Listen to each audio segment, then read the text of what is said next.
ปีใหม่ลาวจบแล้ว แต่สิ่งที่บ่ทันจบนั่นก็คือ1แล้วแม่นคนเสียชีวิตเชื่อบ่พี่น้อง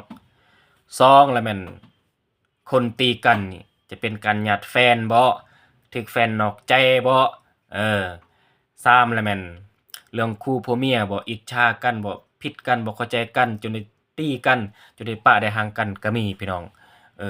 เชื่อบ่แบบมันคือแบบมีอาถรรพ์เนาะพี่น้องลองคิดเบิ่งแหม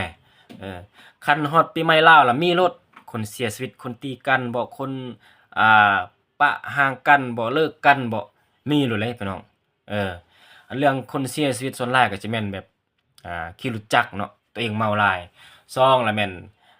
กินอันน่ะแบบเหล้าบ่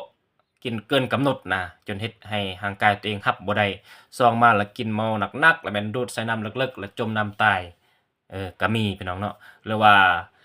ผิดระหว่างกันญาติแฟนสาวบ่ถึกการใช้อาวุธของแข็งฆ่ากันเสียชีวิตก็มีพี่น้องพี่น้องเชื่อบ่พี่น้องเออเรื่องแบบนี้น่ะแบบเฮามาคิดเบิ่งแบบมันคือมีอาถรรพ์เนาะ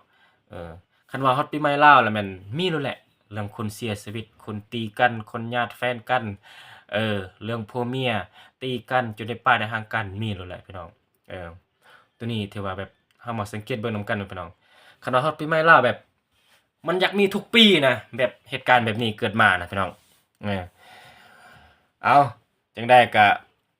ปีใหม่บ้านเฮาปีนี้ถือว่าเต็มที่พี่น้องปี2025ไผก็ว่าม่วนบางคนก็ชมว่าเอ่อฟ้าบดบ่ได้ดังใจคนที่ว่าเล่นสงกรานต์เนาะบางคนก็มีอันน่ะคณะวงดนตรีเอาลงฮาดก็ถึกฟ้าลมฟัดบางคนก็เกือบเอาของกินอิหยังตู้ต่างเข้าบ่อนห่มก็เกือบบ่รอด แต่ว่าเต็มที่เนาะแต่ว่าคำปานเห็นเนาะตอนนี้คำปานก็บ่ได้เล่นสงกรานต์เนาะแต่ว่าออกมาเว้าก็คือแบบว่ามาสังเกตเบิ่งเนาะแต่ละปีนี่เลื่อนเฟซอันน่ะทางใดก็เห็นแต่ว่า1มาแล้วแม่นคนผิดตีกันหรือว่าคนเสียชีวิตผัวเมียปะกันห่างกันเออเกือบมีทุกปีพี่น้องเนาะลองสังเกตเบิ่งนำกันแหมพี่น้องเอ้าสำนี้พี่น้องคนลาวเฮาเว้ากันได้คนลาวเฮาฮักกันได้คนลาวเฮาสามัคคีกันได้คนลาวเฮา ฮักแพงเอา